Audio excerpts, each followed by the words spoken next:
Doug Whaley is the general manager of the Bills and joins us on the telephone. Hey, Doug, how you doing? I'm doing great, fellas. How about yourself? We're great. Good. I'm intrigued by this, the process of this. So you guys move up to fourth in the draft, wind up taking Sammy Watkins. So at what point does that scenario start to manifest itself?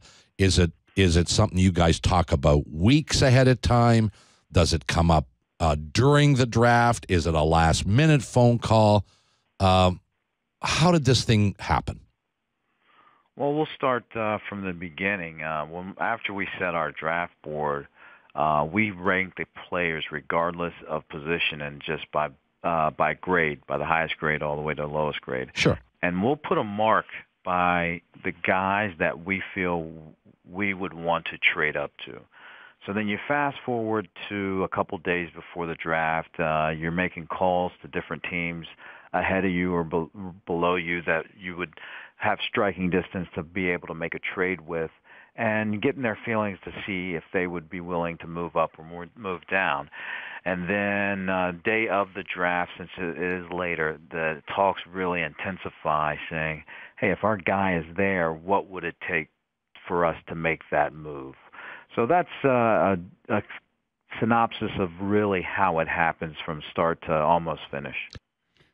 It's interesting to me that I always like when a guy gets his first job and in his mind he decides, I'm going to get the best horse regardless of position, and I've got to do what I've got to do. And I think historically what you guys did in Pittsburgh was around all the players, not just the ones you drafted, the free agents that you worked out and became huge contributors to your drive to championship. So is that your model? Just I'm going to find the best horse, and this was just the first chance for everyone to see, your methodology? Absolutely. I have a philosophy of go out there and get good players. And if he's the best player in the draft offensively and we are in striking distance to get him, why not go get him? And add to the fact that we're recognizing we haven't been in the playoffs in 14 years. So we got to do everything we can for this franchise to get to where it needs to be.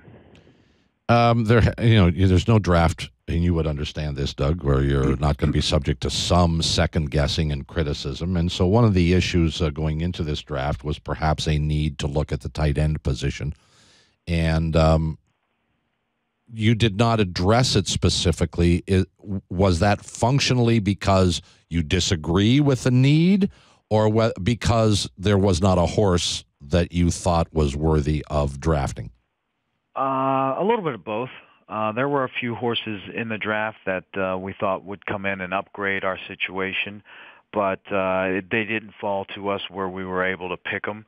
And also, we have a complement of tight ends that I think we can go into the year that could be successful and be productive.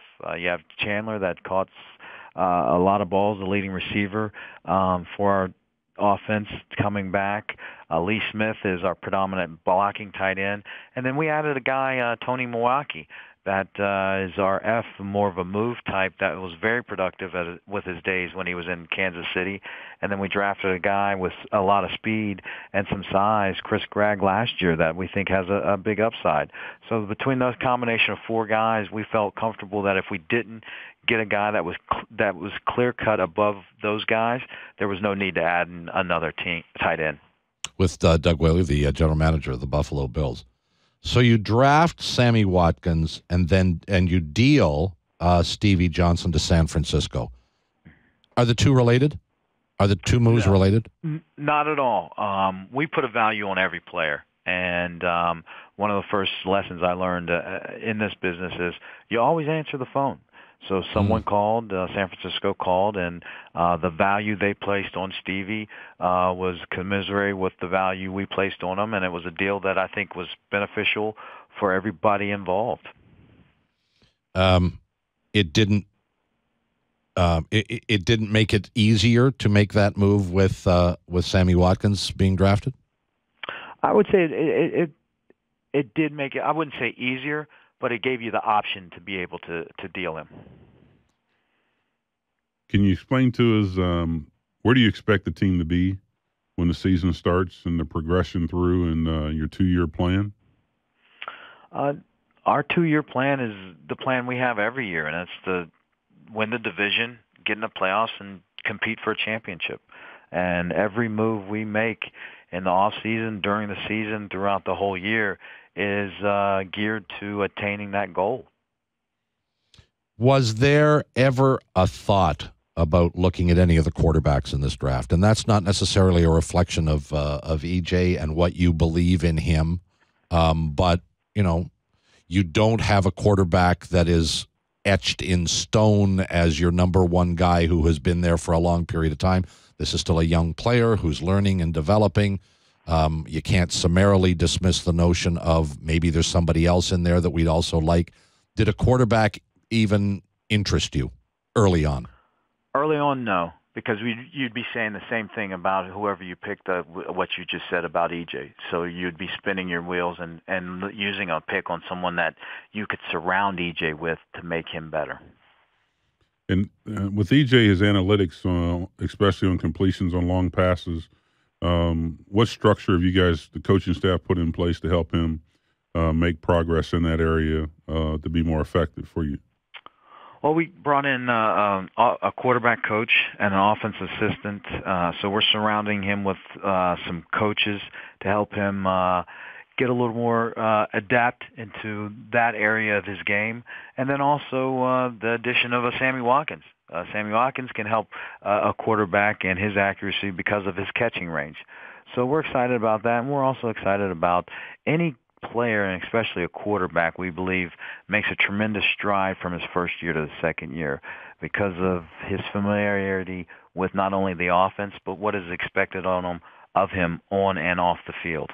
Got about a minute here, Doug. So we know what you've been doing the last few months is getting ready for the draft. Now the draft's done. What's the number one thing on the priority list for a GM, an NFL GM right now?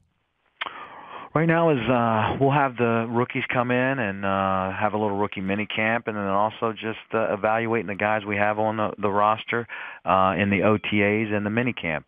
And then beginning of June, we'll go to a conference with our scouting service and start shaping up our fall schedule because we'll get a list of where the prospects are for next year. So it's very little downtime, but we do get a few winks of sleep between now and then.